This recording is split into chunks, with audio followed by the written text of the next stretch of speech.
Dunia tidak lagi digerakkan oleh idealisme, melainkan oleh kepentingan. Di balik stabilitas yang tampak tenang, terdapat tarik-menarik kekuatan besar yang membentuk arah masa depan global. Perang tidak selalu hadir dalam bentuk senjata. Ia hidup dalam kebijakan, perdagangan, dan pengaruh yang tak terlihat. Dan di tengah pusaran itu, ada negara-negara yang harus tetap bertahan. Indonesia dengan keberagaman dan kekayaannya menyadari posisinya di tengah pusaran ini. Kami tidak berada di panggung untuk ikut dalam permainan kekuatan besar yang hanya menguntungkan segelintir pihak di puncak piramida. Kami mementingkan hal yang lebih mendesak seperti stabilitas ekonomi yang kokoh, pangan yang tak tergoyahkan, dan energi yang berkelanjutan serta kedaulatan politik yang tidak ditawar oleh siapapun.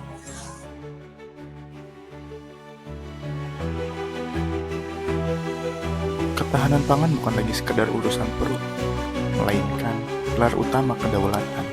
Di tengah badai disrupsi global, menjaga stabilitas domestik adalah garis pertahanan pertama kita.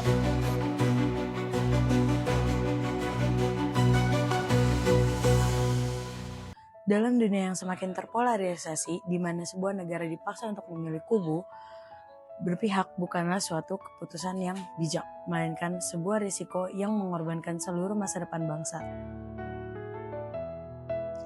Netralitas bagi kami adalah cara untuk menjaga ruang gerak, sebuah keleluasaan agar kepentingan nasional menjadi satu-satunya pusat keputusan.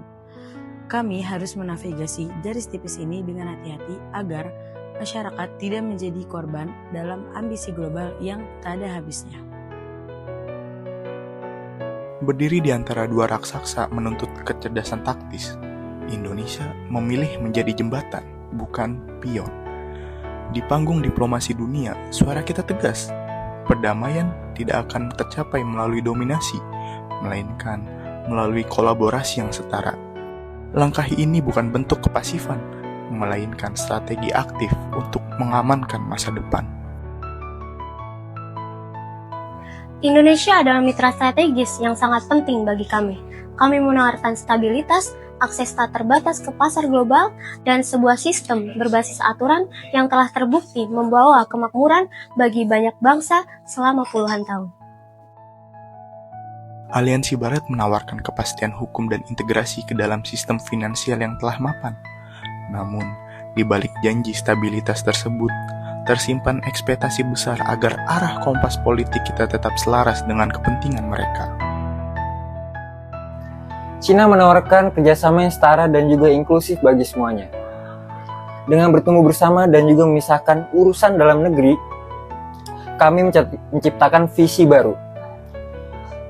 Dengan itu terwujudnya kerjasama yang adil dan juga menguntungkan semua pihak.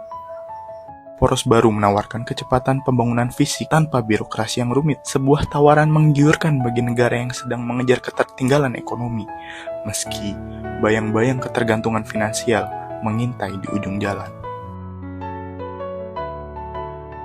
Konflik yang sedang terjadi, jujur aku ikut terkena dampaknya. Terlebih lagi aku anak kos.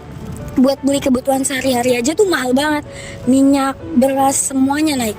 Bahkan untuk beli minuman ini aja aku harus beli 2 minuman buat dapet plastiknya, karena harga plastik juga ikut naik. Semoga konflik di luar sana cepat berakhir ya, biar kita nggak akan terkena lagi dampaknya dan biar nggak ada korban yang berjatuhan lagi.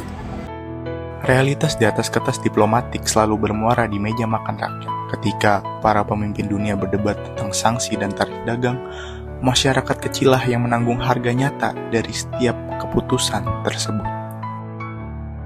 Ketika kekuatan besar tak terkendali, negara lainlah yang harus membayar semuanya. Oleh karena itu, kita tidak boleh mengandalkan satu kekuatan besar yang dominan. Itu akan melahirkan kerentanan yang tak terujung. Hegemoni satu arah seringkali melahirkan ketimpangan.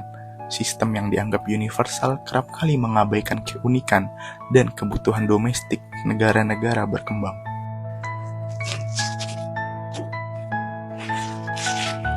Ketergantungan bisa menjadi kontrol yang halus. Stabilitas sejati bisa dicapai melalui sistem yang transparan, akuntabel, dan menjunjung tinggi nilai kebebasan bagi setiap individu. Namun, transparansi dan supremasi hukum adalah investasi jangka panjang. Tanpa akuntabilitas yang jelas, kemitraan ekonomi rentan berubah menjadi jebakan kendali yang mengikis kedaulatan secara perlahan. Kami melihat, kami mendengar, dan kami memahami semua tawaran. Namun, strategi kami tidak dibangun dari tekanan, melainkan dari kebutuhan. Kami tidak memilih antara timur atau barat. Kami memilih Indonesia. Di banyak bangsa selama Terus yang penting punya masa depan yang lebih baik juga. Udah. Cut. Kelar dah.